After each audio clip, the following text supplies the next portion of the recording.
Baik Bapak Ibu, kita akan mulai saja persekutuan doa pada malam hari ini. Shalom. Selamat malam Bapak Ibu yang dikasihi Tuhan. Puji dan syukur kita sehati sejiwa malam hari ini bisa berkumpul di tempat ini dalam keadaan sehat, damai, sukacita di rumah tempat kita dapat bertumbuh dan berbuat untuk kemuliaan Tuhan. Seperti firman Tuhan katakan, bila dua orang berkumpul dalam nama Yesus, Yesus hadir di tengah-tengah kita. Amin Bapak Ibu. Untuk itu boleh sapa kiri kanan depan belakang dan katakan, Yesus hadir di tengah kita. Yesus hadir di tengah kita. Yesus hadir di tengah kita. Kalau kita setuju, mari kita akan memulai persekutuan doa malam hari ini. Kamu, saya mengajak Bapak Ibu untuk bangkit berdiri. Kita mau memuji dan memuliakan Tuhan. Kita akan menyambut sungai sukacita surga yang akan dicurahkan di tempat ini. Karena Yesus hadir di tengah-tengah kita.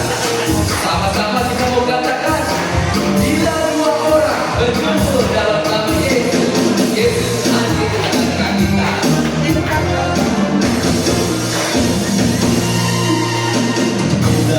Dua orang berkumpul dalam nama-Nya. Katakan Yesus.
kepadanya. Kita awali dengan tanda kebenaran yang sudah Kristus berikan pada kita. Dalam nama Bapa dan Putra dan Roh Kudus. Amin. Allah Bapa, Allah Putra, Allah Roh Kudus. Terima kasih, puji dan syukur atas segala penyertaan-Mu, atas perlindungan-Mu, atas berkat yang Kau curahkan sepanjang hari ini, Tuhan. Terlebih kami boleh berkumpul di tempat ini dalam keadaan sehat, damai, sukacita, semua karena kasih-Mu. Biarlah Roh Kudus yang pimpin kami dari awal acara sampai akhir acara, untuk rohani kami, untuk dapat bertumbuh dan semakin dewasa untuk melayani Engkau. Mampukan kami, Tuhan, untuk berrekonsiliasi dengan Engkau, berrekonsiliasi dengan sesama. Biar kerajaan Allah menjadi nyata dalam hidup kami. Kami mengagumi kasih setia-Mu yang begitu mulia, yang Kau nyatakan dalam kehidupan kami. Kami mau bersyukur atas cinta kasih-Mu yang selalu ada dalam hidup kami.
kehidupan kami. Untuk itu kami mau bersuka cita malam hari ini. Dengan bangkit berdiri, kami mau bersuka cita bersama Engkau. Kami mau menari untukmu, karena kasih-Mu sungguh yang terbesar. Kasih-Mu segalanya, dan janji-Mu begitu sempurna bercurah dalam hidup kami. Sama-sama katakan pujian syukur hanya bagi-Mu.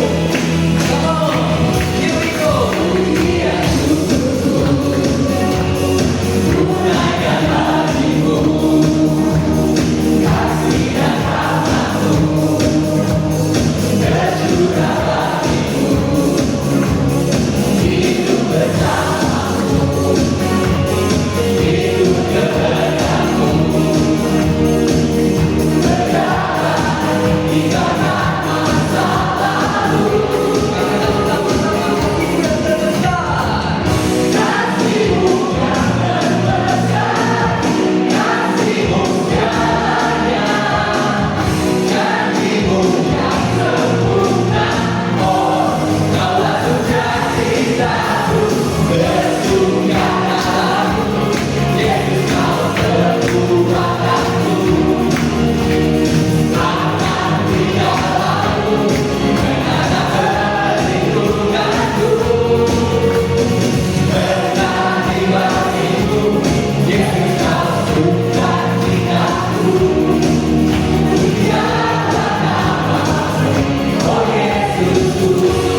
benar Tuhan.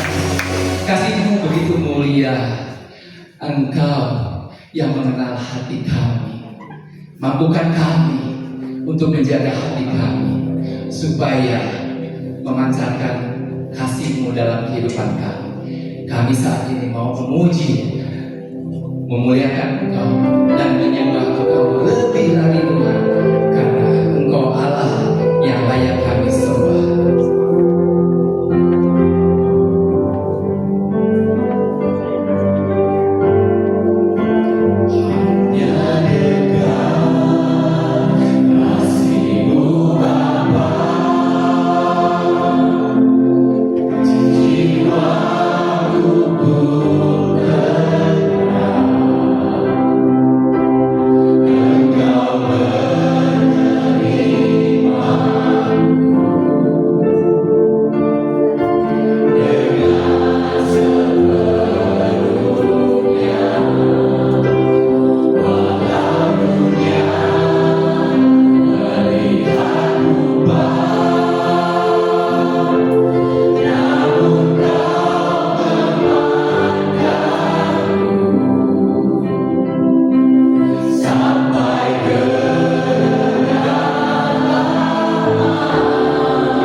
bersyukur Tuhan, Engkau telah mengutus putramu yang terkasih, Romo Erwin, hadir di tengah-tengah kami.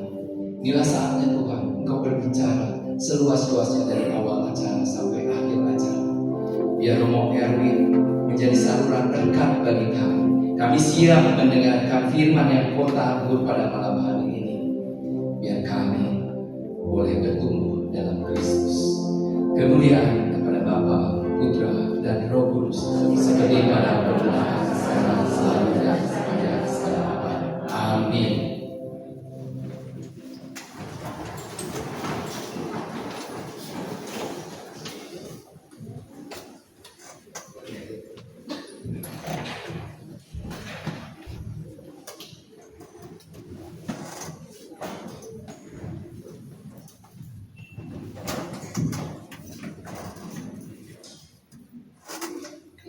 Bapak Ibu, saudara-saudari sekalian, Shalom. Selamat malam untuk kita semua. Semoga kita dalam keadaan baik, sehat, dan penuh damai sejahtera sekeluarga. Amin. Hari ini saya akan membawakan satu tema yang sedang berjalan. Jadi tema ini nanti seolah-olah akan habis pada bulan Desember ini ya, yaitu tentang tahun jubileum. Tapi jangan takut, tahun jubileum ini akan kembali 8 tahun yang akan datang. Jadi semoga Anda sehat-sehat sehingga masih bisa berziarah ke Porta Santa lokal atau Porta Santa internasional gitu kan. Karena tahun jubileum akan berulang di tahun 2033. 2033 berulang, kenapa kira-kira? Yesus. Karena apa?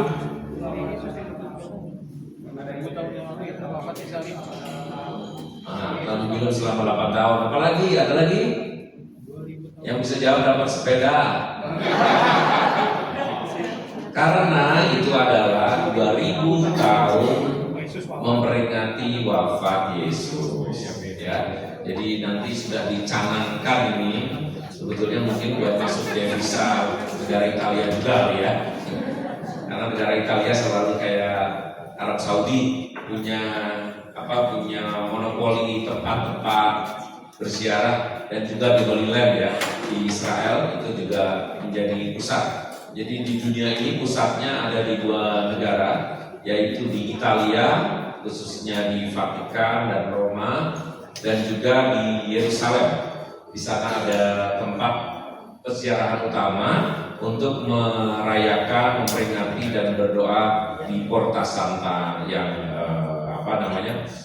pusat gitu. Nah, supaya kita paham sedikit kenapa saya harus datang ke Porta Santa dan kenapa saya harus berdoa di tahun jubileum ini. Menurut saya kita harus memahami apa sih jubileum itu, sehingga nanti dalam proyek keluarga kita juga tahu keluarga kita harus ngapain. Nah, jubileum ini adalah tahun rahmat Tuhan. Kita baca dulu dari presentasi saya ini. Jubileum itu sudah dibuat sejak tahun 1300. Jadi ini memasuki abad ke-14. 1300 itu berarti abadnya naik tambah 1. Abad ke-14, dan itu ditetapkan oleh Paus Bonifasius ke-8. Paus Bonifasius ini paus yang terkenal dengan jubileum. Jubileum atau jubile itu berasal dari perjanjian lama, ya. Perjanjian lama karena pada tahun tertentu, di masa tertentu, setiap 25 tahun orang-orang itu dihapuskan utangnya. Jadi harusnya di tahun jubileum ini Anda tidak punya utang harusnya. Jadi kalau yang pernah Anda berpiutang dengan Anda, itu harusnya dibebaskan. Kan jubileum gitu. Kalau lu Katolik, lu harus melepasin gua. Wah, terutama banyak utangnya ke usaha aja ya, supaya nggak punya utang lagi. Nah, tahun jubileum ini dihapuskan dosa, dihapuskan semua hutang-hutang, benar. Jadi literally itu tentang hutang sebetulnya. Nah, hutang yang penting adalah hutang dosa. Maka sekarang ini setiap 25 tahun supaya hitungnya gampang, ya dari tahun 0, 0, 25, 50, 75, nol lagi gitu ya. Sehingga kita bisa menghitung tahun kalau ada 25-nya dan tahun nanti 50 dan 75 dan 0 lagi, itu pasti tahun jubileum, kecuali jubileum luar biasa yang terjadi pada tahun 2016 yang lalu. 2016 yang lalu itu melihat situasi dunia yang kacau balau, ya sebetulnya kacau balaunya itu di Eropa sih. Terus kita dapat tahun jubileum luar biasa, dan setelah panjang tahun itu jadi tahun jubileum yang dibuat oleh Paus Fransiskus. Nah, tahun ini kita masuk di tahun jubileum juga. Nah, maka kita baca dulu apa yang tertera dalam Yakobus. Balik lagi. Yakobus 2 ayat 14 sampai 26. Kita baca bersama. 1, 2, 3.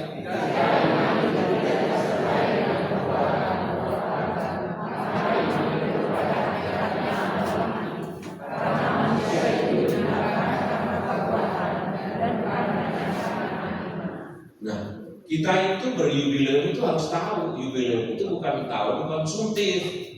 Jubileum itu bukan tahun menerima keselamatan. Jubileum itu bukan tahun minta. Jubileum itu tahun memberi, dan jubileum itu tahun bertindak. Jubileum itu tahun melakukan. Jubileum itu tahun karyanya.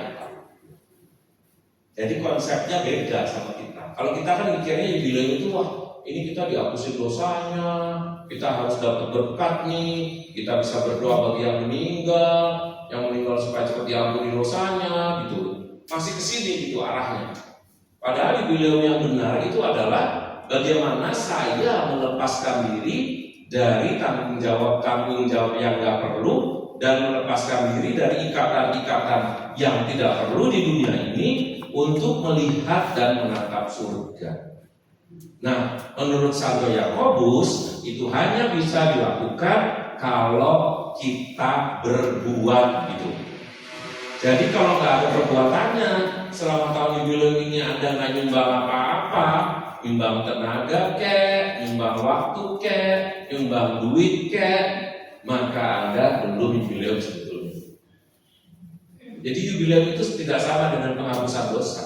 Nanti akan saya jelaskan mengenai penghapusan dosa. Lihat, iman harus berujung pada tindakan, ya, itu intinya. Nah, bagaimana keluarga bisa mengalami jubileum? Nah, maka kita harus paham dulu apa itu jubileum. Jubileum dipahami sebagai ini. Dalam kitab hukum kanonik, itu kitabnya orang Katolik, ya, bukan penetapan dari kitab suci saja, tetapi ini diakui oleh semua orang Katolik bahwa gereja melalui kewenangannya sebagai pelayan keselamatan memberi indulgensi yang dianggap sebagai harta kekayaan pemulihan yang berasal dari Kristus dan para kudus. Harta kekayaan ini mencakup kelimpahan jasa dan penebusan dosa yang dilakukan oleh Yesus di kayu salib, serta kebajikan dan doa yang dihasilkan oleh orang-orang kudus. Bacanya agak belibet pasti ya, tapi intinya begini. Kita kan tahu bahwa Tuhan Yesus itu juru selamat, ya kan? Tapi gimana caranya dia menyelamatkan kita itu kan masih buat kita tuh masih blur gitu. Kira-kira menurut Anda, kalau Yesus menyelamatkan lewat salib itu gimana? Gampang, pakai bahasa rakyat sesuai dengan masing-masing kemampuannya gitu. Gimana caranya Yesus menyelamatkan? Ini kan jadi pertanyaan besar. Gimana Yesus disalib bisa menyelamatkan kita? Itu aja pertanyaannya. Mengganti hukuman yang harus kita tanggung. Oh, jadi Yesus mengganti ya. Kalau gitu kita utang aja terus, nanti dia yang ganti, gitu kan? Boleh, ada kebenarannya, ada sisi kebenarannya ya. Yesus mengganti. Kan menurut lagu juga bukan dengan barang fana, kau membayar gitu kan. Itu kan restitusi. Yesus seperti membayar utang kita. Tapi kok kayaknya tega amat ya kita ya, kok kayak konyol banget ya nggak sih? Berbuat dosa yang bayar Tuhan Yesus, padahal Tuhan Yesus sudah selesai. Ya, tapi memang sebagian kebenaran itu ada di situ. Yesus wafat untuk dosa-dosa kita, tapi jangan buat Yesus terus-menerus wafat dan disalib. Itu sebabnya kita harus membayar sendiri. dosa-dosa kita itu. Jadi karena kekayaan tadi ya, karena kekayaan dari kristianitas kita, karena kita punya Tuhan Yesus dan kita punya orang-orang kudus, maka kita mendapat inspirasi supaya kita bisa membayar hutang dosa kita itu. Kenapa orang-orang kudus? Kenapa para kudus di situ dituliskan? Karena para kudus itu membasuh dirinya dengan darah anak domba. Itu menurut kitab Wahyu. Dia itu melakukan silih selama hidup di dunia ini, nggak banyak berbuat dosa. Dia itu atau mereka itu bahkan dikatakan tidak berdosa, ya yang esensial gitu. Seperti yang santo yang baru, yaitu santo siapa? Carlo Acutis, ya. Carlo Acutis dan Dio ini adalah para santo yang terkenal karena masih muda. Tapi yang paling hebat sebetulnya Carlo Acutis, karena menjadi santo dalam waktu sangat singkat, sekitar 20 tahun aja. Biasanya santo-santa itu diperiksa paling enggak 100 tahun, sampai keluarganya aja nggak ngalamin. Ini Carlo Acutis, ibunya aja masih dengan pernyataan yang hebat, yang menurut saya tuh jarang di dunia ini ada orang yang bisa merasakan seperti ibunya Carlo. Apa? Aku sungguh bersyukur sama Tuhan, ternyata aku melahirkan orang kudus. Jarang kan? Anda berani nggak bilang begitu? Aku bersyukur sama Tuhan karena anakku kudus. Boro-boro kudus, ya kan? Tiap hari aja ngomel, bangunin aja susah. Boro-boro kudus, boro-boro ngomong aja lo nggak bisa. Boro-boro kudus, Anda ngebangunin dia untuk bangun pagi ngikutin Anda atau ikut perintah Anda pun itu sudah menjadi masalah. Gimana caranya Anda melahirkan seorang anak yang kudus? Kalau Acutis itu sudah diteliti, dia kan seringnya main internet ceritanya. Jadi rupa-rupanya selama 17 sampai 20 tahun ini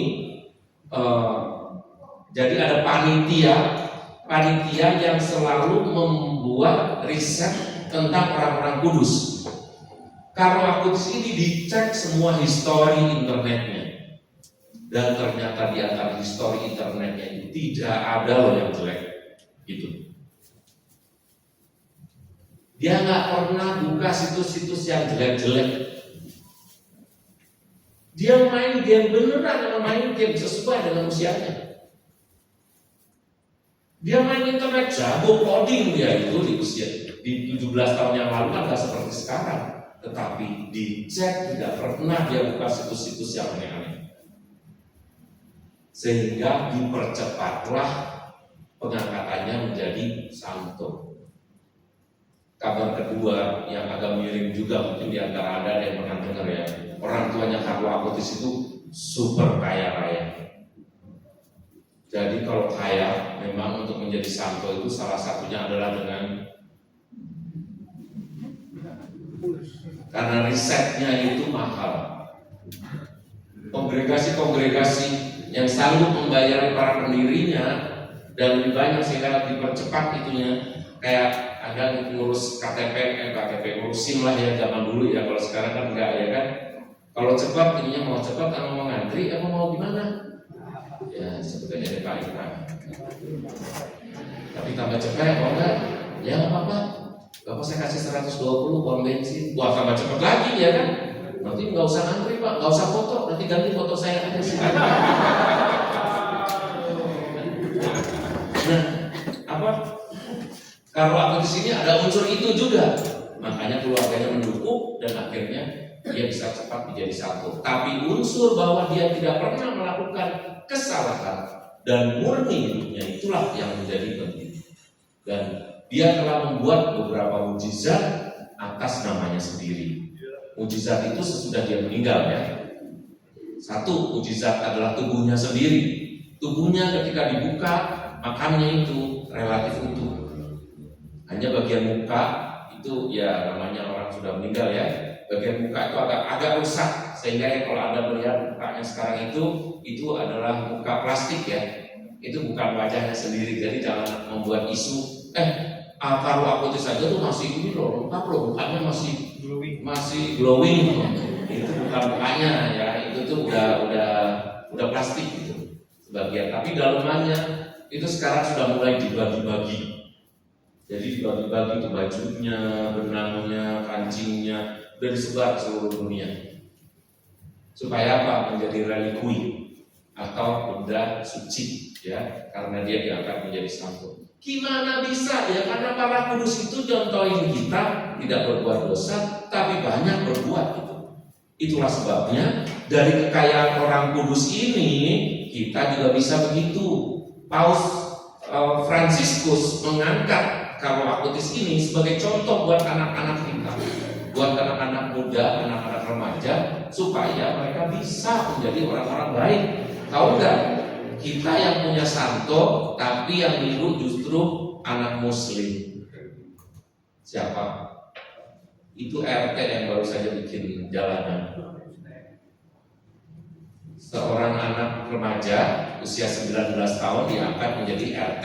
Ya nggak remaja sih sebetulnya ya, dewasa muda belia lah itu ya. Umur 19 tahun diangkat menjadi RT. Perangkatnya juga 19-20. Perangkat itu artinya wakilnya, ininya, sekretarisnya itu semua seumuran.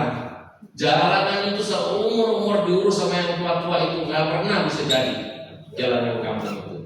Tapi di RT itu ketika seluruh RT itu mengangkat seorang anak ini menjadi RT, jalanannya langsung jadi tanpa minta duit warga sepeser pun. Karena sementara ini sebetulnya duitnya udah ada, cuma dipakai sama yang tua-tua. Beneran. Jadi anak muda itu jangan dikira bisanya cuma bikin kerusuhan. Enggak. Potensi mereka kalau bikin kebaikan itu justru kebaikannya itu luar biasa dan murni dan bahkan gak direcokin sama kebutuhannya sendiri. Coba Anda cek anak RT 19 tahun, udah cek aja. Jadi kita yang punya santo, dia yang niru. Coba dikasih tahu ke anak-anakmu supaya anak-anak kita juga bisa meniru orang-orang kudus ini, sehingga mereka juga bisa menjadi kudus, bukan hanya orang suci, bukan hanya kelihatan suci.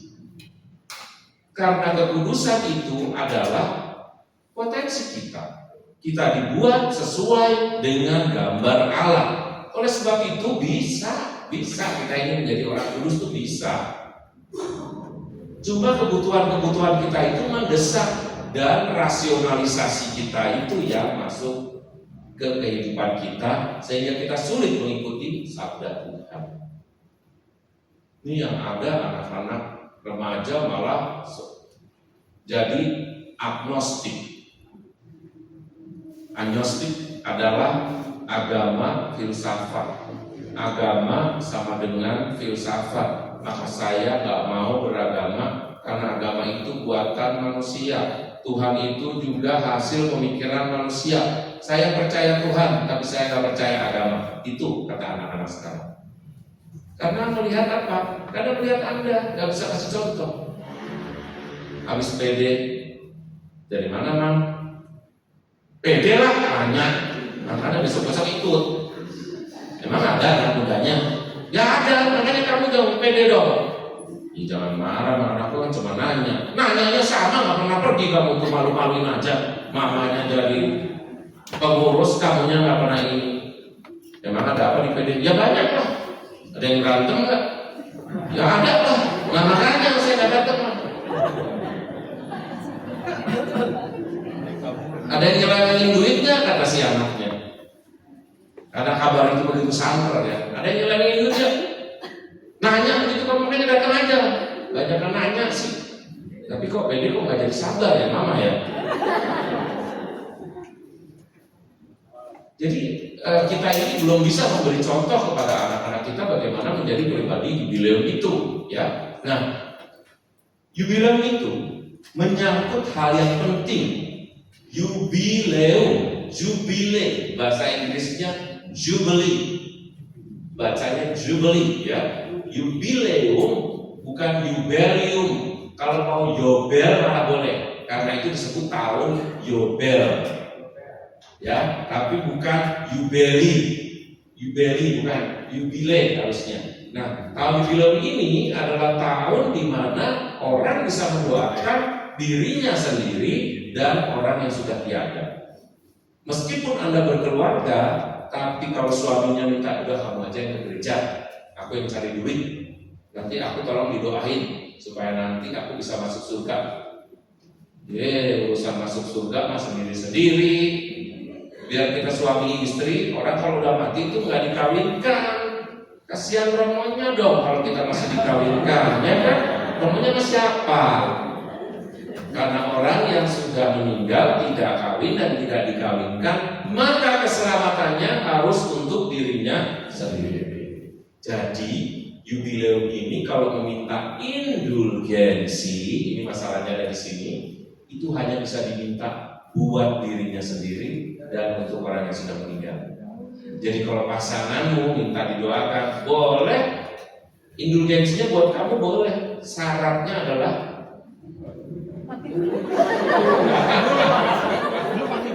syaratnya you harus meninggoy dulu. Nah gitu kan.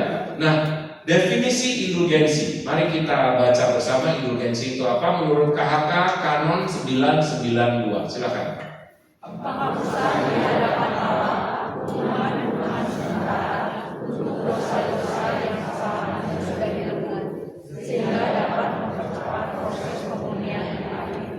Jadi ini urusan untuk urusan di mana? Di mana loh lokasinya?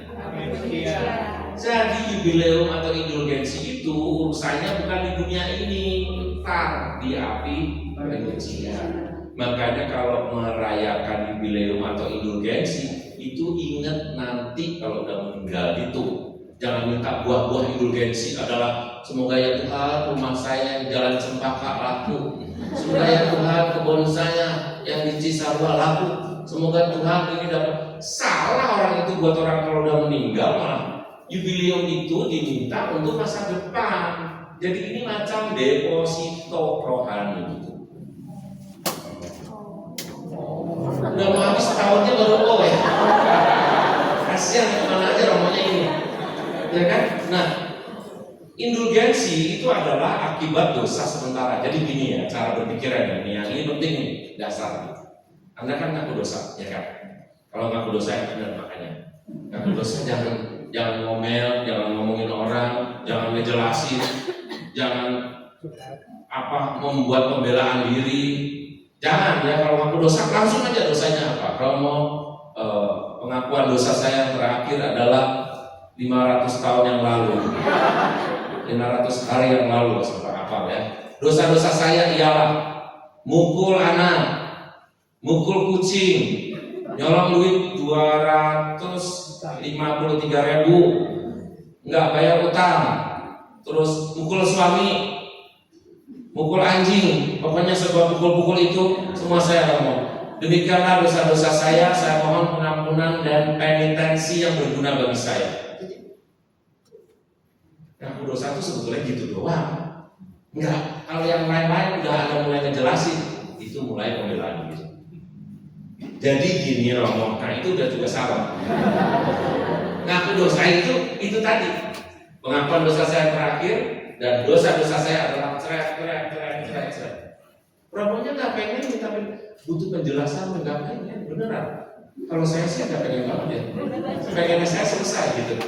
Apalagi kalau pakai korden ya, korden masih ngintip gitu. Ya bisa masih 50 orang ya. Ini namanya apa? Anda tahu yang penderitaan kalau tanya Romo tanya ini. Ini kalau lagi pengakuan dosa nih ingetin. Tadi ada berapa 60? Aku Tuhan semoga nggak nambah dan dosa. Itu nanti kalau udah kelar masih ada yang kan udah 2,5 jam masih ada ya. Ada Romo berapa? 3 Romo. Udah mulai lega ya. 3 begitu 3 udah habis ya. Masih Romo. Kayaknya tambah 12 lagi. Udah gitu ngomongnya nggak jelas lagi. Satu tadi penjelasan. Yang kedua adalah membela diri. Dosa-dosa saya adalah sebelumnya saya mau jelasin dulu Romo. Suami saya itu Romo bukan orang yang dia sebaik Romo, orangnya baik ya dia baik. Cuma dalam soal duit dia kenceng Romo. Nah, itu sebabnya saya mencuri uangnya Romo. Jadi jangan salah. Saya akui saya bersalah. Tapi itu juga karena kepelitan suami saya. Kalau suami saya nanti itu ya Romonya itu asal tahu aja. Tidak seorang pun Romo pengen dengar. Karena Romonya nggak bisa cerita sama orang. Kalau Anda menjelaskan di pengadilan pun Romonya nggak boleh kasih kesaksian. Di seluruh dunia hanya Romo-Romo Katolik yang berhak untuk mulut, tidak diminta keterangan apapun. Dan itu sudah diakui di seluruh dunia. Kalau Romonya sampai memberi, itu pasti palsu. Karena begitu Romonya memberitahu, langsung Romonya copot jabatannya. Jadi itu rahasia. Maka Anda nggak usah dijelasin malah makin bikin kering Romonya. Nanti dijelasin. Jadi saya ini ada kata-kata keterangan waktu. Jadi keterangan itu begini, adverb of time, frequent. Jadi ada frekuensi gitu ya. Jadi saya pernah ya. Saya pernah mencuri ya, nggak sering sih, cuma dua kali gitu ya. Itu nyolong, bukan, tapi kayak ngambil tapi nggak ngomong gitu. Ya, saya pernah tuh sekali. Itu juga nggak perlu. Udah, makanya tadi itu aja. Sudah gitu. Anda ngaku dosanya. Kalau dosanya bisa diampuni, Romonya akan kasih absolusi, ya kan? Saya membebaskan kamu dari segala dosa dalam nama Bapa dan Putra dan Roh Kudus. Anda keluarkan merasa kayak klong kan? Ini OCD dosa ini kan langsung. Ada kan orang kayak bersih tangan ya, habis itu terus kayak masuk ke tangan kotor bersih lagi. Nah sama nih, ada orang yang suka banget ngaku dosa setiap 2 minggu sekali, atau bahkan yang menjengkelkan tuh, Romo mengaku dosa saya terakhir 3 hari yang lalu. Ini satu dosa ini mengganggu saya, karena kemarin saya tuh lupa. Itu enggak perlu. Kalau Romonya ada absolusi, makanya absolutely itu remove semua dosa. Jadi kalau lupa ya udah, itu lupa itu memang penyakit kamu, gitu ya. Lupa itu memang sudah dasarnya, nature-nya, kodratnya gitu. Nggak usah pakai babibu lagi, langsung aja dijelaskan besok nanti lagi 2 kali aja setahun. Kalau perlu banget, kalau lagi sakit-sakitan, ya kan? Kayaknya mendekati ajal gitu ya. Saturasinya 60 misalnya gitu. Ngaku dosa itu sambil ngap-ngap ya, boleh. Kalau nggak ada apa-apa nggak usah. Bukan nggak usah apa-apa. Anda ngaku dosa pun dosamu itu sebetulnya nggak bisa dicabut sampai akarnya. Baru tahu lagi. Ampun, memang ini beneran itu. Jadi kalau Anda ngaku dosa, meskipun Romonya memberi absolusi dan aku melepaskan engkau dari segala dosa, Anda hapus dosanya. Tapi akibat dosa sementara ini nyangkutnya itu akan Anda bayar di api penyucian itu secara Katolik. Di absolusi nggak tadi? Absolusi itu kan berarti dihilangkan, di remove ya semua. Itu akibat dosanya masih di api penyucian. Romo katanya udah dihapus semua. Nah, jalan ceritanya begini. Misalnya ya contoh ya, misalnya nih anak saya nih, saya tampar dia, terus Anda ngaku dosa. Romo, saya mau mengaku dosa. Dosa saya adalah saya menampar anak saya sampai giginya tanggal 6. Saya sangat menyesal dan saya mohon pengampunan dan penitensi yang berguna bagi saya. Udah kan dikasihkan? Ya udah, bisa diampuni kan? Tapi si anak kena nggak? Kenapa? Apakah cuma giginya yang patah? Hatinya kena nggak? Kebenciannya kena nggak? Traumanya kena nggak? Inner child-nya dapat nggak? Masa depan kena nggak? Ya adalah konsekuensinya. Enak aja lu siap habis ngaplok terus ngaplok tiap habis ngaplok bahasa Jawa ya.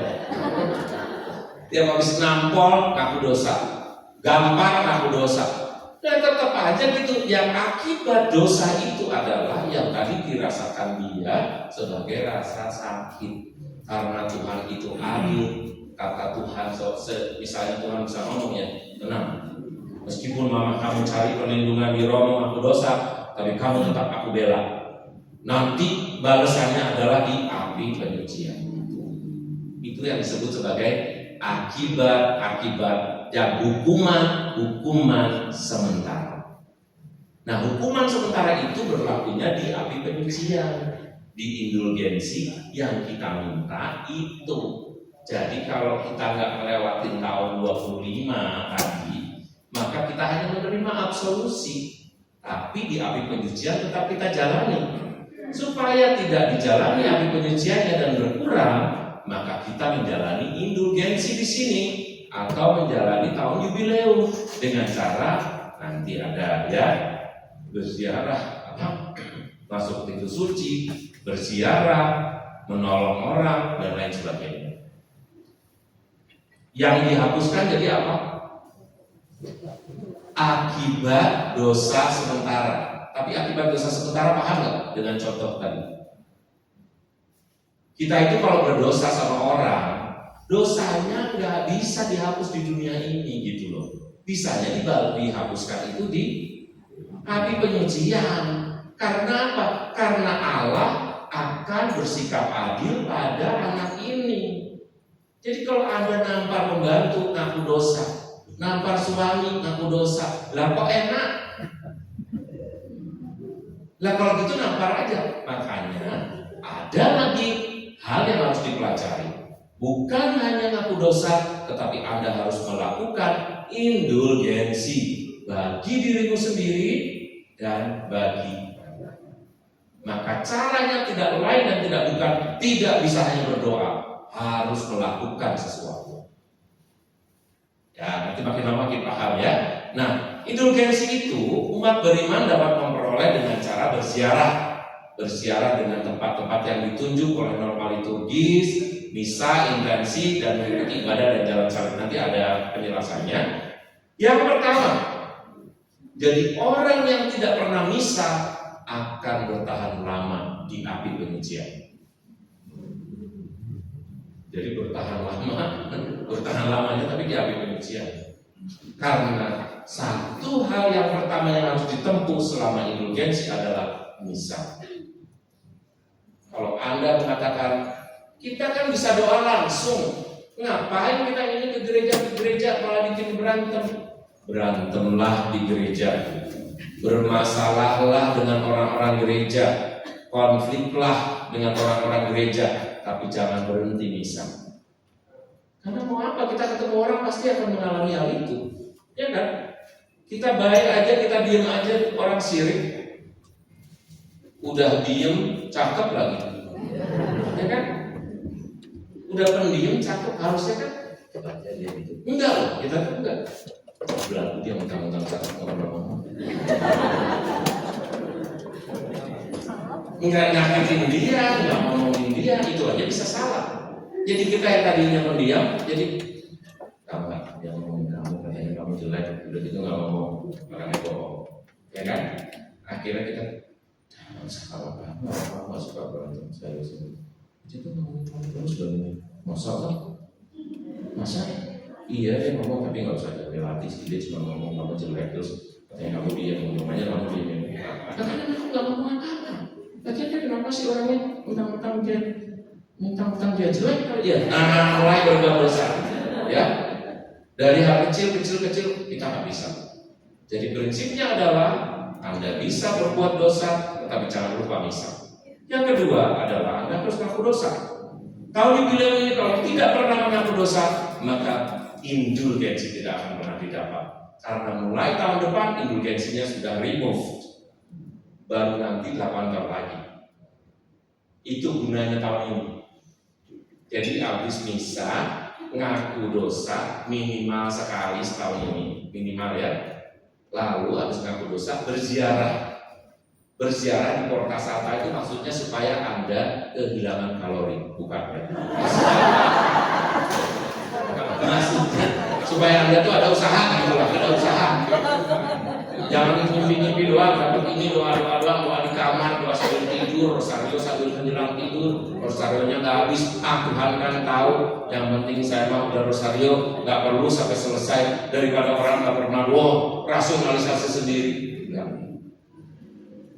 Lalu nanti berbuat hal-hal yang baik, dan hanya itu yang membuat indulgensi.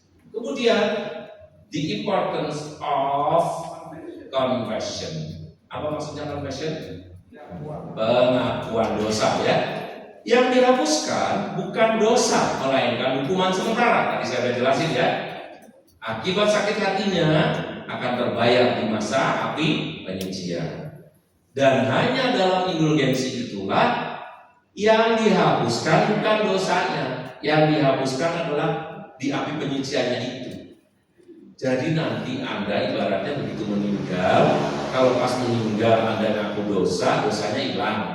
Setelah itu kalau Anda dapat indulgensi, maka Anda nggak melewati api penyucian itu.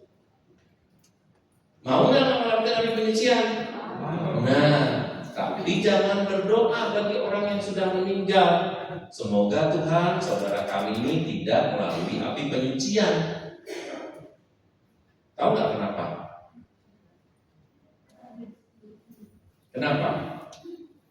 Kalau ada anggota keluarga kita yang meninggal, lalu kita berdoakan supaya nyaman apa? Tuhan, semoga saudara kami jangan melalui api penyucian. Artinya Anda ngejeblosin dia ke neraka. Karena setelah kematian itu hanya ada dua jalan. Satu ke surga, satu ke neraka. Dan kalau orang mau masuk surga harus masuk api penyucian itu. Maka jangan dikira doa-doa yang baik itu betul.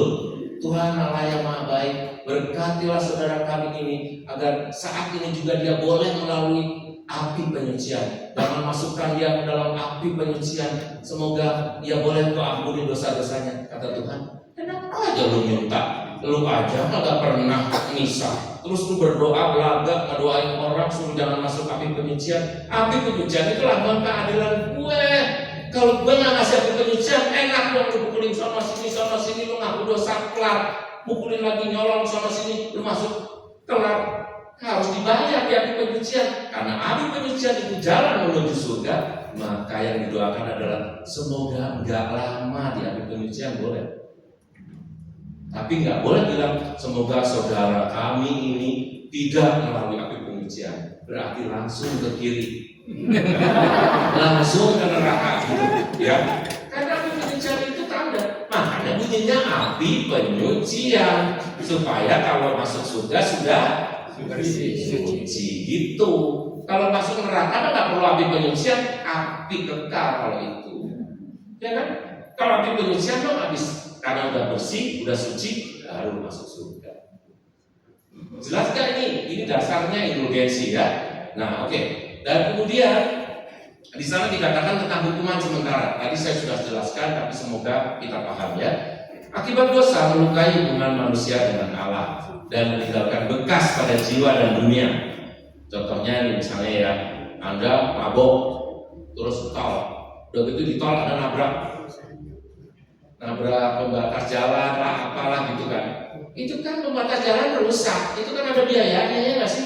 Lah ada mati, tapi kan biayanya yang akan membangun si tol itu siapa? Kan orang banyak, ya kan? Gara-gara Anda mabok jadinya si tolnya rusak.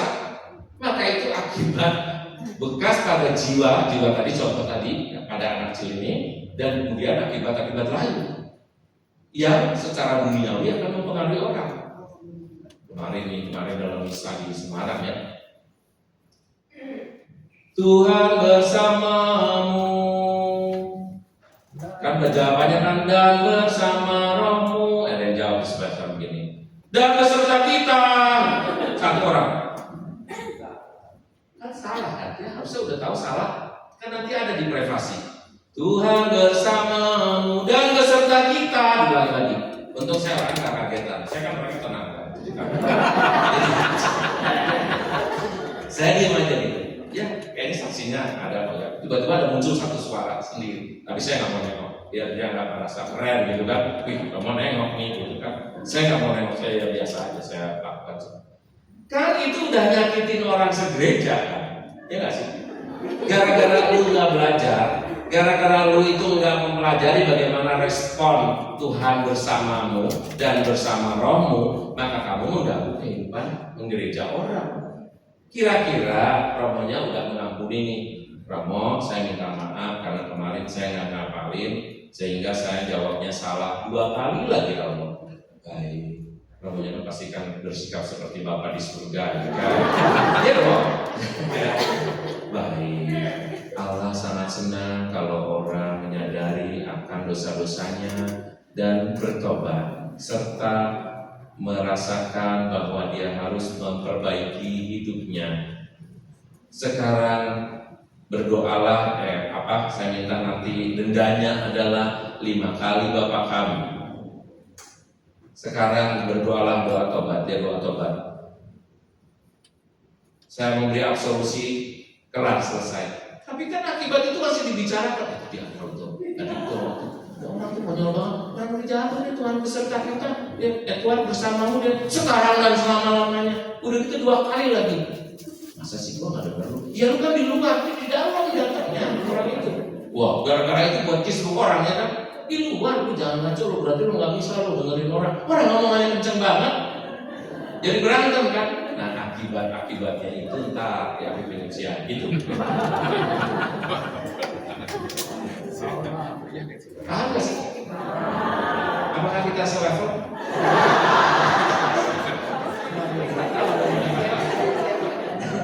Nah, jika seseorang meninggal dalam keadaan rahmat tetapi masih mengalami kehidupan sementara, keadaan rahmat itu apa? Oleh sebab itu penting ya Bapak Ibu, sebagai anggota keluarga kalau ada orang yang sakit keras, langsung hubungi gereja minta minyak suci. Karena minyak suci itu bekal terakhir. Dan gak usah khawatir gara-gara diminyakin jadi lancar. Jangan ya, karena ointment ya atau perminyakan untuk orang-orang sakit ini, kalau sembuh ya sembuh, bahkan bisa membuat mukjizat. Karena pengurapan orang sakit itu dimaksudkan untuk sembuh, bukan dimaksudkan memperlancar kematiannya. Cuma kan orangnya takut kan. Dulu namanya pernah viatikum, via jalan, ti kamu, dengan. Jadi kamu berjalan bersama ini gitu. Bersama ini itu sininya. Nanti kan semoga Allah yang Maha Baik memberkatimu. Sudah ada lagi. Semoga cepat lu sesat, terus hilang, tangan lu cepat. Ini bukan, dulu namanya pernah viatikum, tapi viatikum itu jalan menuju kebaikan atau kalau mau meninggal ya dalam Tuhan. Dan itu namanya rahmat. Orang yang akan melahirkan itu berhak untuk mendapatkan minyak suci. Semua perempuan, suaminya nggak usah ikut-ikutan, ya kan? Karena kan yang akan melahirkan cuma dia doang. Romo, saya mau minta minyak suci. Kenapa Pak? Karena akan melahirkan. Bukan melahirkan istrinya. Istrinya itu minyak suci. Kami ini sehidup semati. Maksudnya kalau istri kamu nanti meninggal pada saat itu kamu mau ikutan mati? Bukan, maksudnya kan saya kan harus sama dong. Bukan. Ini semua yang dalam bahaya maut, melahirkan itu termasuk bahaya maut. Maka gereja mengizinkan untuk mendapatkan minyak suci. Dan itu adalah rahmat. Tetapi hukuman sementara tidak bisa dihilangkan kecuali dengan tahun jubileum dan indulgensi dan menjalaninya selama beberapa waktu. Kalau nggak tahu berarti Anda nggak pernah baca Deuterokanonika, adanya di kitab Makabe.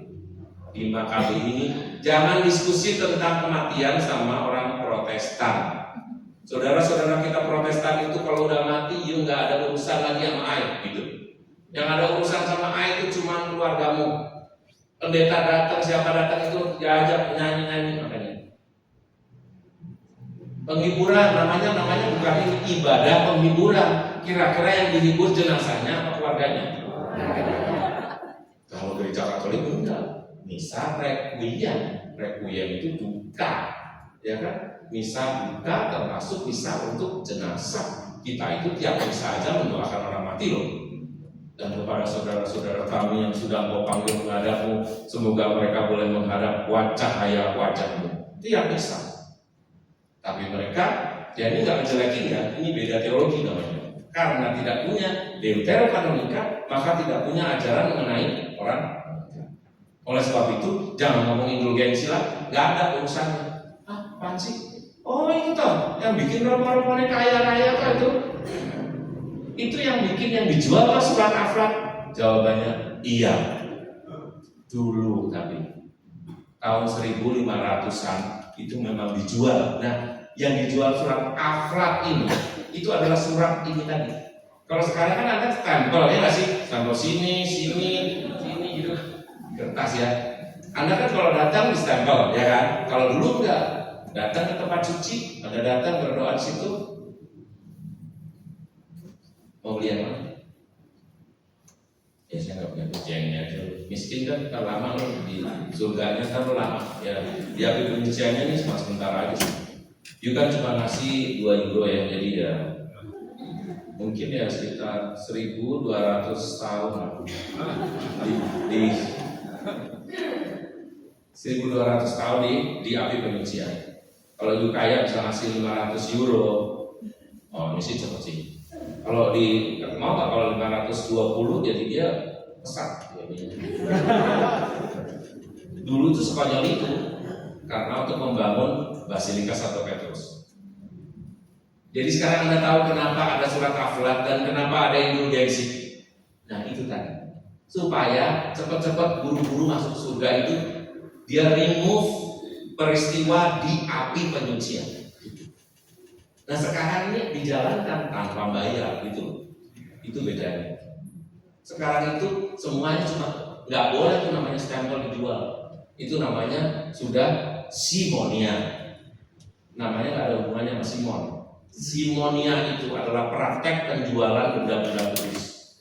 Kalau Anda jalan ke tanah suci lah kemana ya kan, Anda dititipin orang ya.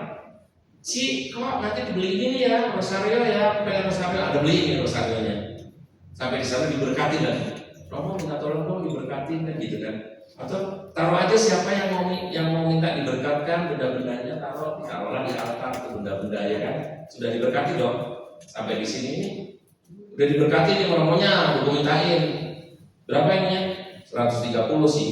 Ya sama lu 135 lah soalnya kan gue kosnya. Ini Anda melakukan simonia. Dijual seharga itu aja simonia. Apalagi tambah-tambahin. Semua barang yang sudah diberkati dimanapun juga oleh seorang imam, uskup, paus tidak boleh dijual.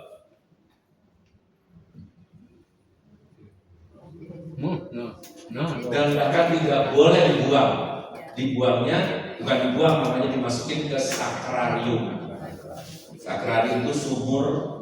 Itu kalau gerejanya lengkap biasanya ada sakrariumnya. Nah, di situ ya. Berarti gerejanya termasuk lengkap. Gitu. Jadi benda-benda rohani itu enggak asal. Makanya jangan diberkatkan kalau mau jual lagi. You kan berdagang, dia kan jual berdagang. Udah jual aja langsung. Ya, jangan diberkati. Jangan diberkati. Diberkatinya. Lu minta aja berkat sendiri.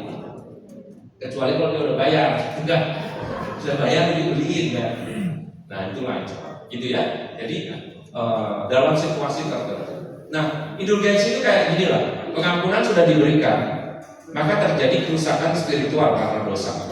Dan karena dosa itu masuk api penyucian. Karena api penyucian itu, karena dosa Anda jauh dari Allah, maka diperlukan indulgensi supaya Anda tidak jauh dari Allah dan akhirnya Anda mendapatkan berkat pengampunan pelunasan. Kalau udah indulgensi itu berarti udah lunas, langsung masuk surga gitu. Ini jangan pernah ketawa ya, maksud ketawa dalam hati. Ya ribet amat sih bukan ngomong orang mati ya. Itu cuma urusan orang mati, itu biarin aja urusan Tuhan. Kalau Anda ngomong gitu, Protestan langsung. Kalau Anda tidak mempersoalkan ini, maka Anda langsung Protestan. Karena ini indulgensi ini kan langsung dari Roma. Kalau Anda nggak mau membicarakan ini, ngapain sih gini-gini segala ini, bikin ini, Anda keluar dari gereja Katolik.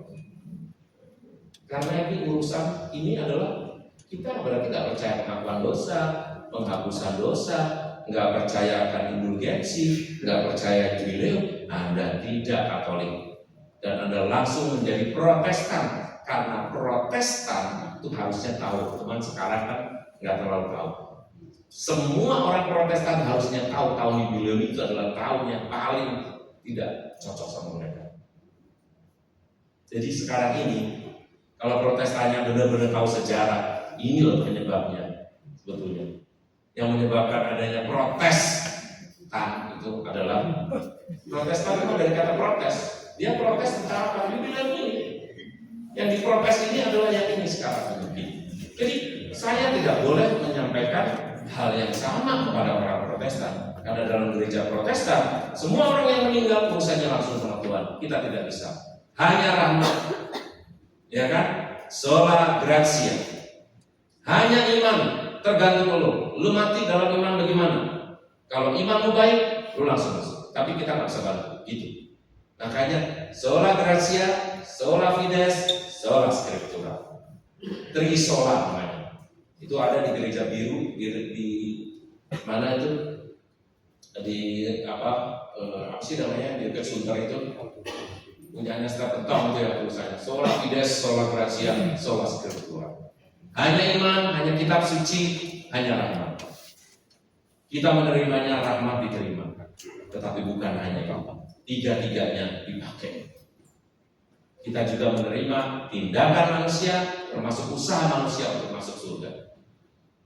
Kalau menurut keyakinan orang Protestan, kamu melakukan pun kalau Tuhan bilang masuk neraka, masuk neraka. Kalau kita enggak, tindakan kita itu bisa. Contohnya apa? Contohnya seorang perempuan yang minta anaknya sembuh. Perempuan ini orang Samaria ya. Yesus lagi makan nih, makan roti. Perempuan itu bilang, Tuhan, anakku lagi sakit, tolong sembuhkan, kata Tuhan Yesus. Emang bisa? Emang bisa seorang memberi makan kepada anjing? Maksudnya si ibu itu dibilang gitu loh. Emang bisa orang memberi makanan kepada anjing? Kata si perempuan itu. Ini kan dia kan usaha berarti kan? Usahanya adalah, iya tapi anjingnya mau kok remah-remahnya gak apa-apa. Gitu. Anjingnya mau remah-remahnya. Tuhan Yesus langsung jatuh kasihan loh. Dia bilang, saat ini juga karena besar imanmu, anakmu sembuh. Dan dia pulang sampai di perjalanan, dia dikasih tahu, ya nggak melalui HP ya, kan waktu itu belum ada HP ya kan. Ditanya, anaknya kok udah sembuh? Ditanya, jam berapa dia sembuhnya? Nah ketika jamnya disebutin, oh itulah saat Tuhan Yesus menyatakan, iman menyelamatkan. Jadi usaha kita itu ada efeknya, bukan hanya soal Tuhan. Tuhan itu memperhatikan kita. Nah, bagaimana caranya memperoleh indulgensi itu? Satu, disposisi hatinya baik. Disposisi hati itu artinya menerima. Saya percaya sungguh. Jadi kalau Anda nggak percaya, jangan sekali-kali Anda datang ke tempat ziarah. Nggak usah. Karena kalau sekali Anda nggak ada kepercayaan, nggak ada gunanya. Karena ini harus hatinya harus dipenuhi dengan keyakinan, kepercayaan. Bisa gitu. Supaya kalau misalnya tempatnya ada naik dikit, kalau Cisantana naik ya? Naik ya. Misalnya Anda dari kakinya sakit, nama Tuhan Yesus bisa, misalnya gitu kan, sampai di sana Anda benar-benar bisa naik kita. Itu disposisi itu maksudnya gitu. Siapin hatinya. Yang kedua, sungguh bertobat, mendoakan intensi paus. Intensi paus itu ada ya, setiap bulan ada. Anda bisa mencari, kalau mau lihat intensi paus sudah ada di Instagram saya tulisin bulan apa. Setiap bulan itu berubah-ubah. Dan lalu kemudian juga digerakkan semangat cinta kasih kepada sesama. Nanti ini ada tipsnya. Dan dimurnikan sakramen tobat dan komuni kudus. Tadi saya sudah sampaikan, misa dan pengakuan dosa. Nih caranya ya. Yang pertama adalah misa kudus, yang putih-putih itu wajib. Ya, yang putih-putih itu dasar harus dilakukan. Kalau enggak bisa. Yaitu pertama misa, yang kedua sakramen tobat, dan di tahun jubileum ini ziarah pintu suci. Pintu suci itu melambangkan saya mau Tuhan berbuat suatu kebodohan. Dengan acara bodoh ini saya tahu bahwa ini akan membawa bagi saya itu rahmat. Kan bodoh kan? Ngapain sih? Di rumah gue juga ada pintu ya kan, banyak. Ngapain gue ngelewatin pintu? Setiap hari juga di gereja ngelewatin pintu. Nggak pakai macam-macam. Ini ngapain saya mesti kegiatan seperti ini? Kalau Anda masih bertanya-tanya, mendingan ditunda dulu, besok aja. Tapi dengan hati yang penuh aku percaya Tuhan melewati pintu ini adalah pengharapan. Tuhan kasihanilah kami. Yesus kasihanilah kami. Tuhan kasihanilah kami. Ampunilah kami. Bunyinya cuma itu. Jangan doa lagi. Tuhan tolong ya, rumah di Jalan Mawar. Itu salah banget ya.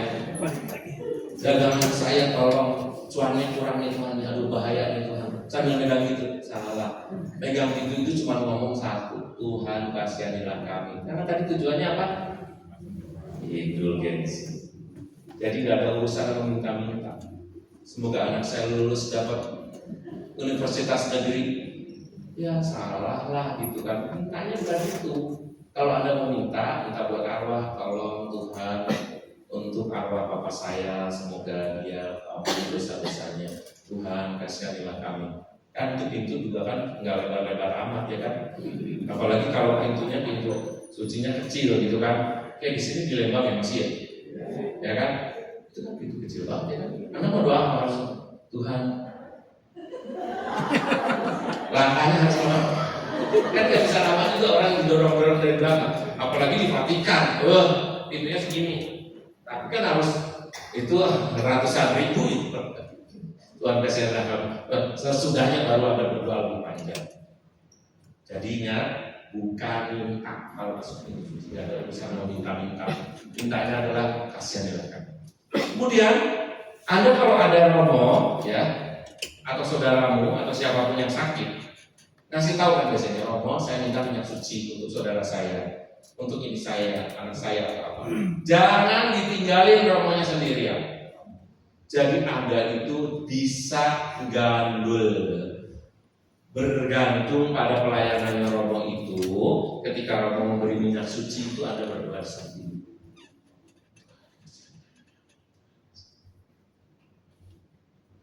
Anda duduk di situ berdoa, marilah berdoa. Allah Bapa yang Maha Baik, berkatilah ini. Amin. Bapa kami yang ada di surga, lanjutin. Ketika Anda mengikuti upacara minyak suci itu, Anda sudah memenuhi target indulgensi. Jadi ikutlah dalam tugas perminyakan orang sakit itu intinya. Biasanya kan kita nunjukin doang, romo tetangga saya ada ini. Nanti dijemput ya romo, biar dijemput nanti ada yang jemput keluarganya. Romo saya romo jam berapa romo? Nanti keluarganya jemput, Anda udah di rumah. Harusnya itu kesempatan. Anda datang itu ke rumahnya berdoa, diam aja di situ berkat. Yuk kalau mati langsung lewat, ya langsung lewat. Yuk kalau melewati itu ya api penyucian. Kenapa? Karena Anda sudah mendoakan orang yang sudah dalam kondisi sakit ini untuk didoakan. Apalagi kalau diberi kesempatan, misalnya sebelum dia wafat ada di situ berdoakan, itu, itu makin gede lagi. Jadi ada intensitas juga ya. Lihat, kalau dilihat dari tujuannya, Anda mungkin merasa ini apaan sih gitu? Ini apaan? Oh enggak. Ini tuh membawa Anda makin manusiawi. Kalau Anda meremehkan hal itu, biasanya itu adalah karena Anda seorang yang egois. Biasanya self-centered. Karena Anda nggak mau melayani, maka begini, ini apaan sih kayak gini dan doang. Orang selamat nggak ditentuin begitulah. Selamat tuh duitnya banyak. Itu pas selamat di sebelah sana juga nggak terlalu banyak duitnya. Bukan itu. Terusin aja kalau nggak percaya. Padahal kalau di sana Anda nggak bawa apa-apa. Yang dibawa itu aja, ya kan? Nah, kemudian ada lagi ibadat harian. Nah, ibadat harian ini kalau pas Anda, jadi ibadat harian ini sangat tidak mandatori gitu lah. Tapi kalau Anda sempat jalan ke mana Lembang, ke susteran dan susteran itu sedang berdoa, atau Anda berjalan ke Rawaseneng, atau Anda jalan ke Gedono, ke susteran-susteran atau mungkin di pastoran-pastoran sedang beribadat harian, Anda ikut di situ itu juga bisa. Dan jalan salib. Itu sebabnya di setiap tempat-tempat pintu suci selalu ada yang namanya Jumat pertama dan jalan salib dan nanti pengakuan dosa. Kalau di Semarang ada yang di Dua Kerem setiap Jumat yang pertama. Saya baru tugas pada Jumat pertama di bulan September ini. Ya, begitu. Nah, lokasi pintu suci di Keuskupan Bandung adalah di Katedral Santo Petrus, Gereja Bunda Maria Garut, Gereja Hatita Bernoda Santa Perawan Maria, Gereja Santa Maria Fatima Lembang, Bunda Tujuh Kedukaan Pandu, Gereja Kristus Raja Cibubur, Santo Yusuf Cirebon, Salib Suci Kamuning, Gereja Kristus Sang Penabur Subang. Kalau di Jakarta semua gereja. Jadi di tiap keuskupan beda-beda. Kalau di Keuskupan Agung Semarang per kevikepan. Kevikepan itu kalau di Jakarta dekenat ya, dekenat barat, utara, timur, dan pusat gitu. Tapi kalau di Semarang itu namanya kevikepan. Ada kevikepan Semarang, kevikepan kevikepan Kedung, ada kevikepan Jogja Timur, Jogja. Nah, masing-masing itu punya pintu sucinya. Tujuannya supaya yang nggak punya duit ke pintu suci utama di Yerusalem dan Eropa atau di Roma, mereka tetap bisa memasuki pintu suci. Tujuannya itu. Ya, jadi di tempat-tempat itu.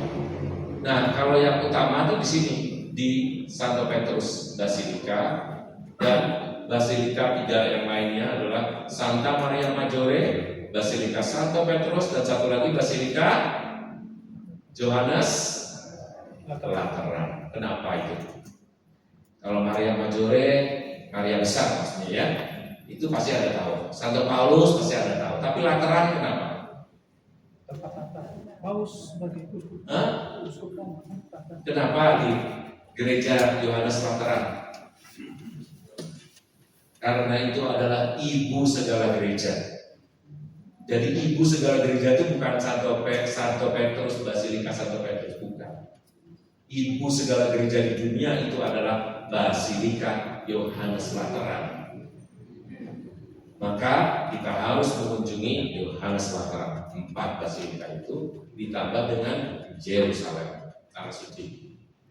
Itu yang utama. Kalau berkesempatan, kalau punya duit, ya wajib sih ya di tahun jubileum ini.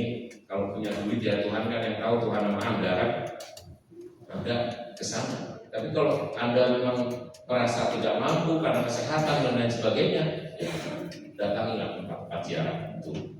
Nah, di sini juga di kota suci Yerusalem ini juga dibuat. Tapi tahun ini saya tidak ke kota suci Yerusalem ya, dan saya nggak tahu letak pintu sucinya di mana. Tapi ramai juga tahun ini untuk yang ke kota suci Yerusalem. Bagi kita, lalu apa? Gereja punya otoritas. Jadi ini bukan dibuat sendiri. Gereja punya otoritas memberi indulgensi dari pengorbanan Kristus. Asalnya dari pengorbanan Kristus dan kebajikan para kudus. Lalu ada indulgensi penuh, ada indulgensi sebagian. Indulgensi penuh itu menghapuskan seluruh hukuman sementara akibat dosa. Jika seseorang menerima indulgensi penuh, dia meninggal, maka tidak perlu mengalami masa api purgatori atau api penyucian. Tapi ini misteri, siapa yang tahu? Kan gitu ya. Tapi minimal Anda yakin, usahakanlah minyak suci bagi mereka yang sedang sakit. Itu sudah jelas. Ya, paling penting ini. Nah, indulgensi sebagian adalah penghapusan sebagian dari hukuman sementara. Indulgensi diperoleh melalui berbagai perbuatan baik tadi itu. Nah, ini indulgensinya juga sebentar. Maka cita-cita kita kasih tahu tuh orang-orang rumah. Ini kan ya apa? Ini kan namanya apa? Tahun jubileum keluarga ada bilang tadi kan. Maka kasih tahu orang rumah, kalau saya, papa atau mama atau oma atau emak atau siapa ya ada yang sakit, jangan lupa ya minta romo minyak suci. Kan kalau saya sakit saya nggak bisa minta bagi diri saya sendiri. Jangan lupa, itu yang penting gitu. Supaya apa? Supaya seluruh keluarga diingatkan pentingnya minyak suci.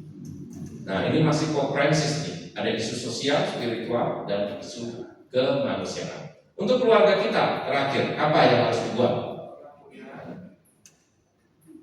Kita harus memberi pengampunan.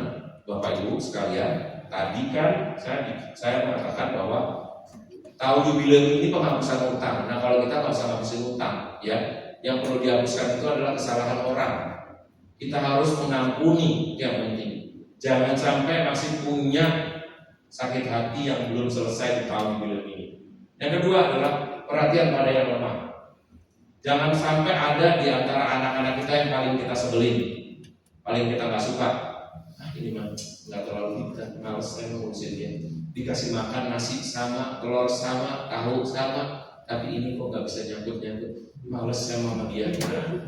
Diperhatiin yang itu ya, pada yang membutuhkan. Lalu doa, misa, dan jangan lupa mendoakan yang sudah tiada. Ini akhir dari renungan kita. Kalau ada yang mau bertanya silakan. Masih ada waktu. 5 menit. Silakan. Ya.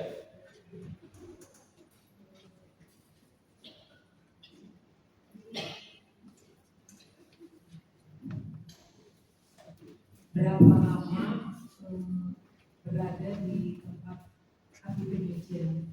Tergantung dosanya. Kalau banyak dosanya lama sih. Katanya saya kurang lengkap ya. tapi apa namanya? Itu sesuatu yang logis ya.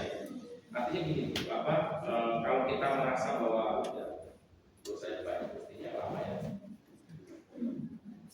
Intinya tuh jangan berbuat dosa. Tapi orang kan nggak mungkin nggak berbuat dosa, ya kan? Tadi saya bilang, diam aja kita bisa berdosa sama orang. Maka pastikan kita ini orang berdosa, seringlah dan makanya semua orang kalau mau misa aja Tuhan kasihanilah kami, Tuhan kasihanilah kami, Tuhan kasihanilah kami, supaya dia layak. Jadi nggak tahu berapa lama, tapi semakin banyak dosanya, semakin lama. Pastor, berapa banyak pintu yang harus dilalui? Itu suci yang kita harus lakukan. Satu aja kayaknya. Satu itu kan maksudnya supaya minimal satu ya. Minimal satu. Satu juga bisa. Jadi kalau Anda masukin misalnya kuatnya satu aja. Kalau banyak itu kan lebih ke soal kelengkapan ya. Usahanya kan lebih banyak. Otomatis kan lebih capek kan. Saya mau 9 itu suci, ya kan capek. Ada usaha, ada duit dikeluarin buat tol, buat bensin. Otomatis Tuhan kasihnya lebih banyak lah. Kan gitu. Jadi nggak ada ketetapan atau kepastian ketentuan yang harus dibuat itu. Satu suci. Kalau kita ke misa misalnya, saya nggak bisa ke Tanggung, lalu selesai misa saya lewatin pintu itu, saya doa segitu, apakah saya sudah melalui? Bagus banget. Apalagi kalau sering-sering misa. Maksudnya sering misa di sana, tapi terus sering lewatin pintu. Boleh. Kan pasti lewat pintu ya kalau. Ya, justru. Tapi kan gini, lewat pintu dengan lewat pintu suci beda loh. Ya. Kan kita ini pintu suci biasanya ya kan. Langsung masuk. Itu bukan lewat pintu suci, itu karena terlewat di pintu suci. Kalau lewat pintu suci tadi itu.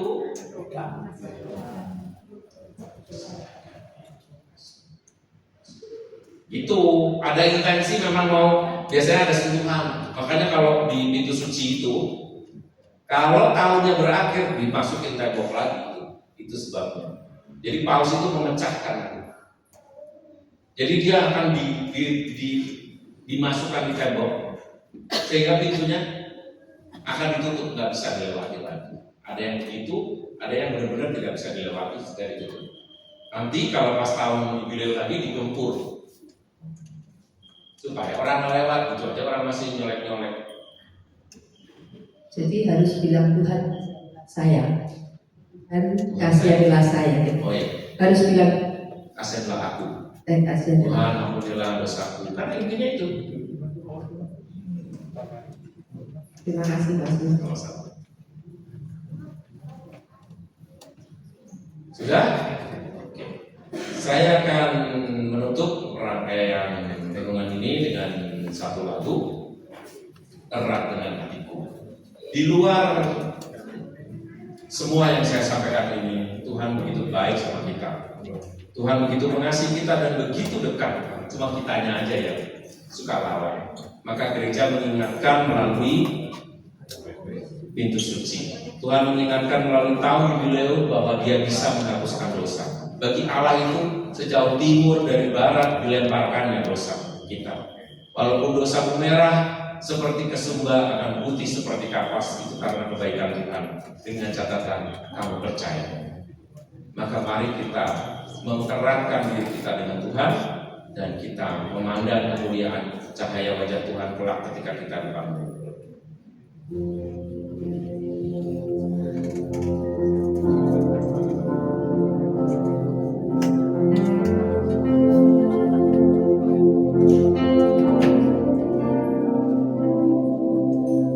Betapa ajaib dan dahsyatnya Tuhan kejadianku.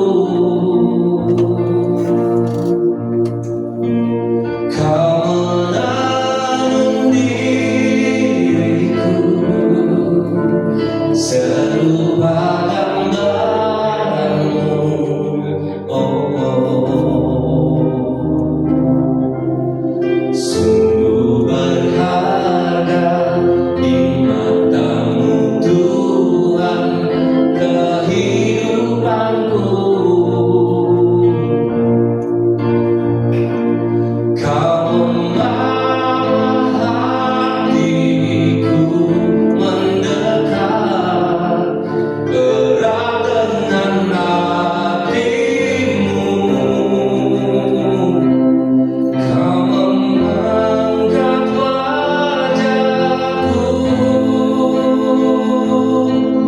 memandang keindahanmu, Yesus.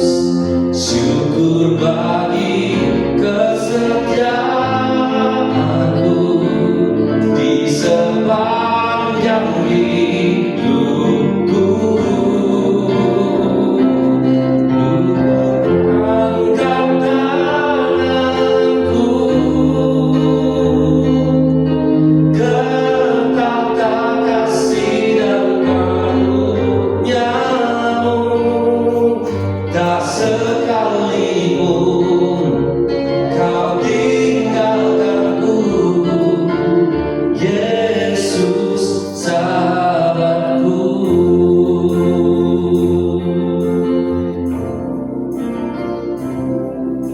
Sungguh berharga di matamu Tuhan kehidupanku.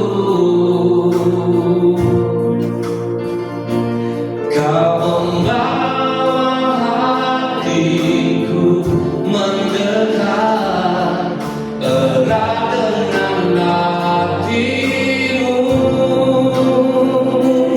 Ku mengangkat wajahku, memandang keindahanmu, Yesus.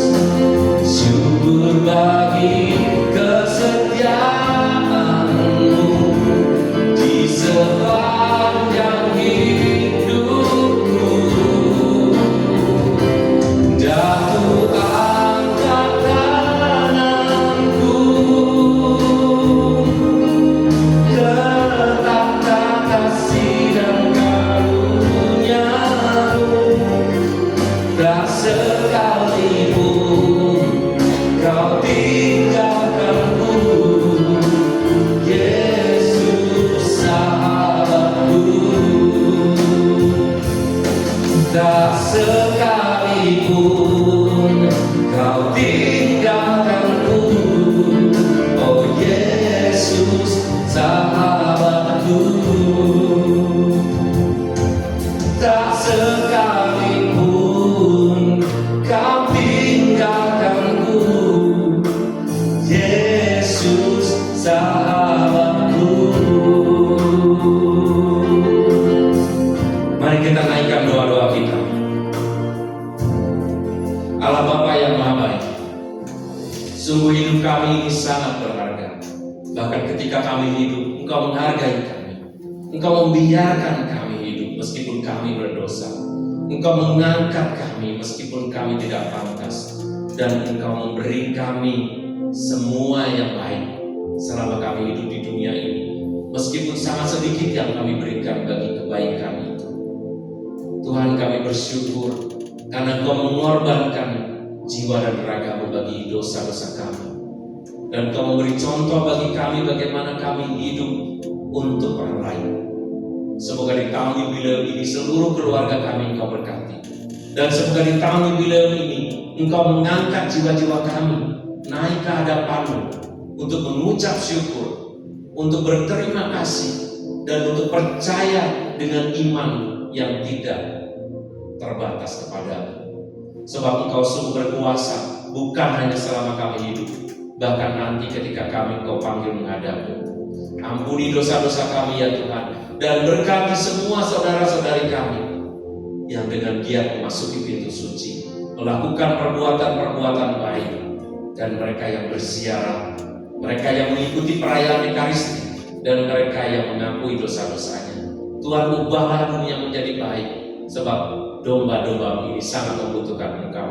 Kami orang berdosa, dan kami akan terus berdosa, tetapi Engkau selalu ingatkan kami agar kami menjauhi dosa itu, sebab kami tahu Engkau ingin kami selamat. Hanya di dalam nama-Mu yang hidup bersama Bapa dan Roh Kudus, yaitu Tuhan kami Yesus Kristus, yang hidup dan meraja sekarang dan sepanjang segala masa. Amin. Tuhan beserta kita. Allah yang Maha Baik memberkati kita dan seluruh keluarga kita, dalam nama Bapa dan Putra dan Roh Kudus. Shalom. Tuhan memberkati.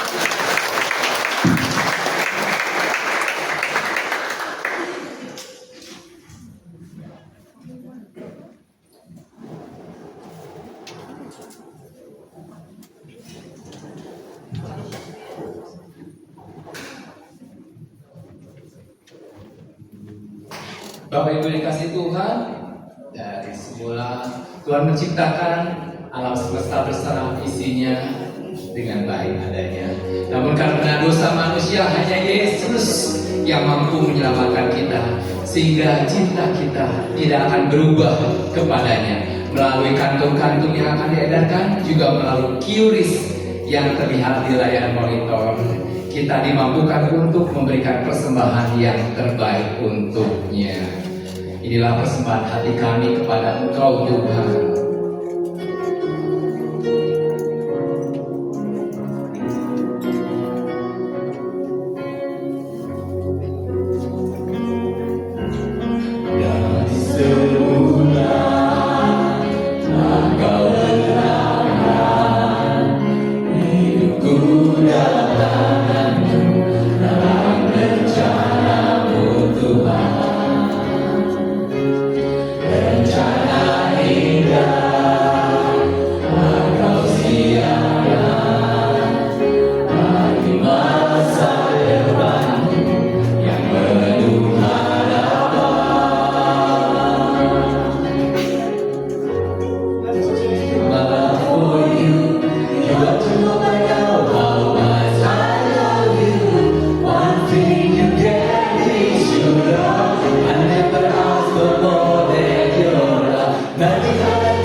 Mungkin ada pengumuman.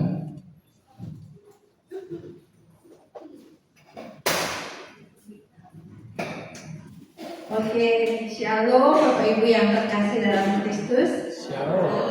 Pertama-tama sebelum pengumuman saya ucapkan terima kasih kepada Romo Erwin yang sudah membawakan renungan yang luar biasa yang kita jadi semakin tahu tahun itu seperti apa. Terima kasih Romo dan terima kasih juga kepada Bapak Suteja dan Ibu yang sudah hadir di tempat ini mengantar Romo dari Semarang. Terima kasih untuk kehadirannya. Kemudian terima kasih juga kepada seluruh tim yang sudah bertugas pada malam hari ini, tim pujian, musik, tim Momet, semua yang sudah berpartisipasi. Terima kasih.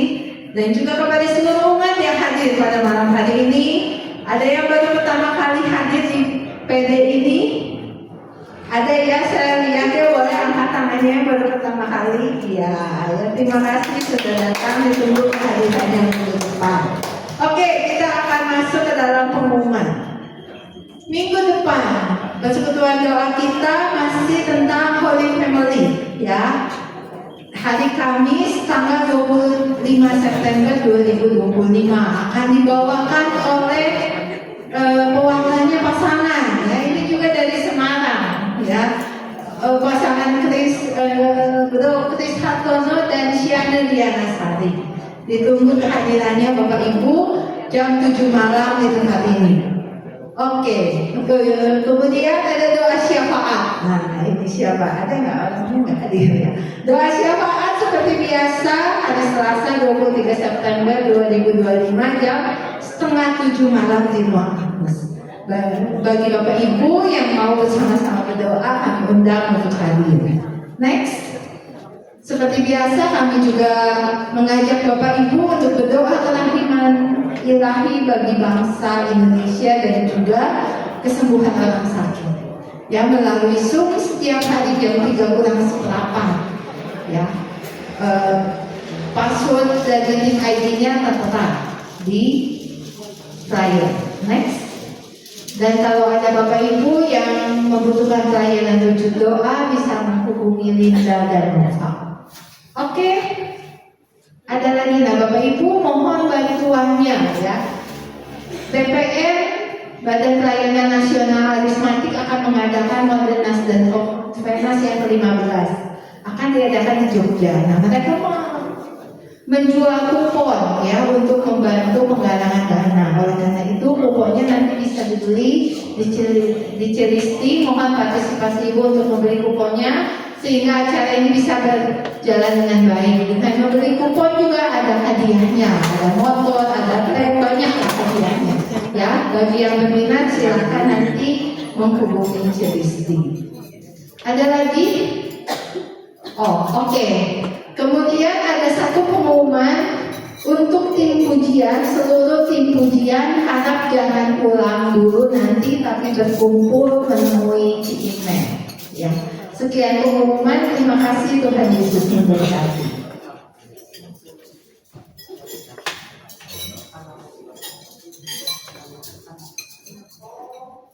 Oh ada pengumuman pastor ya, sebentar saya cek dulu ya.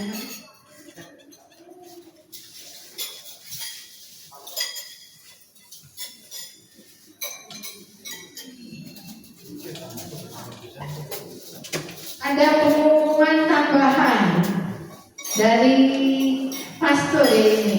Nah ini ada pastor Putri. Mungkin pastor mau memberi penjelasannya lebih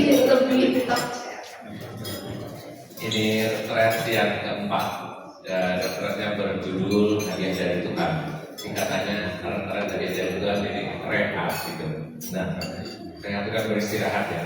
Di retreat ini saya akan memberi inspirasi dan juga kita akan berkegiatan bersama, tapi khusus Pastor Putri, bahwa kita itu masing-masing adalah hadiah dari Tuhan.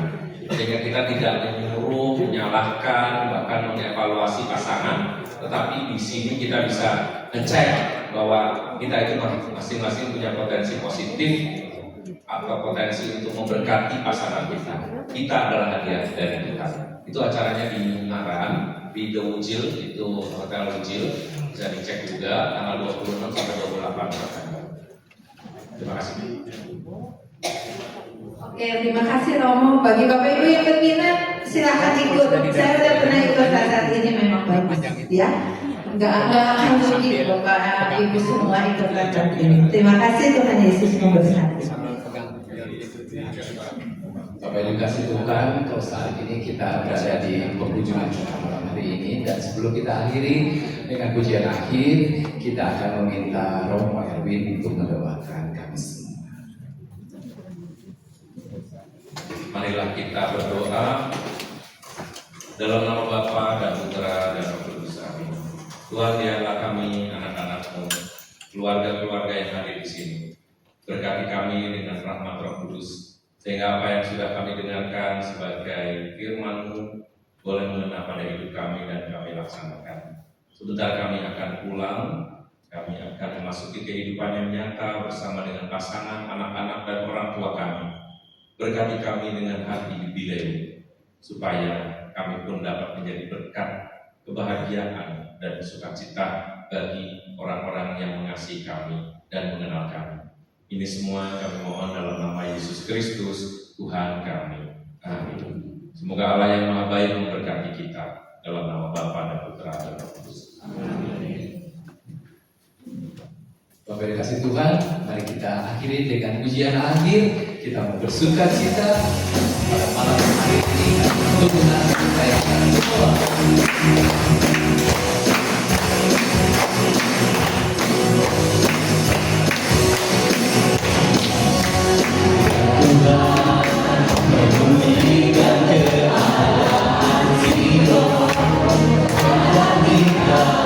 Seperti orang yang bermimpi, waktu itu kita berdua dengan kawan, dia dengan sorak-sorak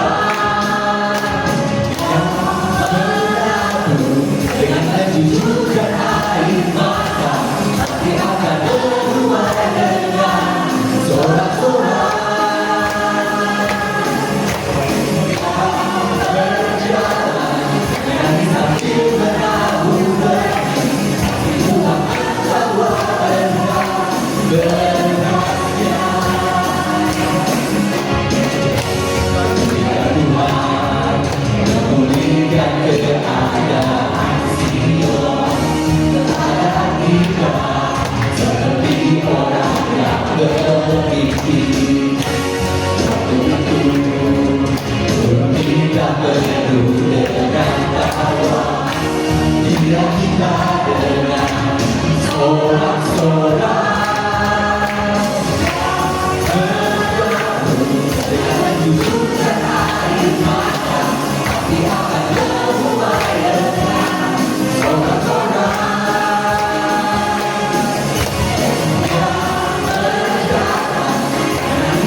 Mungkin ternyata pertama yang telah disediakan di sebelah